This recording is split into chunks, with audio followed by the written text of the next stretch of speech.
প্রধানমন্ত্রী তারেক রহমান আগামী সপ্তাহের মাঝামাঝি 2 দিনের সফরে ভারত যেতে পারেন। তার এই সফরকে ঘিরে উভয় দেশের মধ্যে চলছে প্রস্তুতি। নয়াদিল্লি ও ঢাকার সূত্রের বরাত দিয়ে এই তথ্য জানিয়েছে ভারতের গণমাধ্যম এনডিটিভি। এনডিটিভির প্রতিবেদনে বলা হয়েছে, সফরে ভারতের প্রধানমন্ত্রী নরেন্দ্র মোদীর সঙ্গে তারেক রহমানের একটি বৈঠক হওয়ার কথা রয়েছে।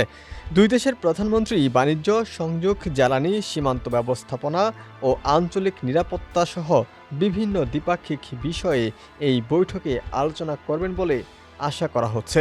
দেশের মানুষকে প্রতিদিন সুরক্ষিত রাখার প্রত্যয় নিয়ে সেফটি কেবলস সহ এলো সেফ সিলিং ফ্যান। 2 দিনের এই সফরটিকে একটি দ্বিপাক্ষিক কর্মসূচি হিসেবে পরিকল্পনা করা হচ্ছে।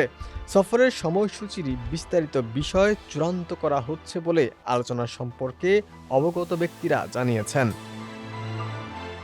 2024 সালের আগস্টে শেখ হাসিনা সরকারের পতনের পর থেকে দুই দেশের সম্পর্কে মারাত্মক টানাপোড়েন তৈরি হয়।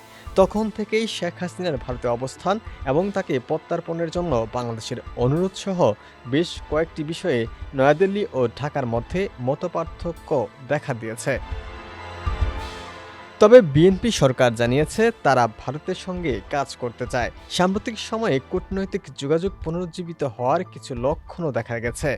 পররাষ্ট্রমন্ত্রী খলিলুর রহমান এপ্রিলে নয়াদিল্লি সফর করেন।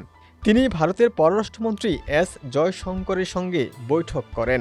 এরপর 10 আগস্ট ঢাকায় ভারতীয় কমিশনার দীনেশ ত্রিবেদী তারেক রহমানের সঙ্গে সাক্ষাৎ করেছেন। সম্প্রতি দুই দেশের মধ্যে দ্বিপাক্ষিক পরিবেশ উন্নত করার উপায় নিয়ে আলোচনা হয়েছে। এর আগে গত ফেব্রুয়ারি মাসে প্রধানমন্ত্রীর দায়িত্ব নেওয়ার পরপরই তারেক রহমানকে নয়াদিল্লি সফরের আমন্ত্রণ জানিয়েছিল ভারত। আগামী সেপ্টেম্বরে রাজধানী নয়াদিল্লিতে অনুষ্ঠিতব্য ব্রিক্স সম্মেলনের অধিবেশনে যোগ দেওয়ার জন্যও বাংলাদেশকে আমন্ত্রণ জানিয়েছে ভারত। ডেস্ক রিপোর্ট, সমকাল।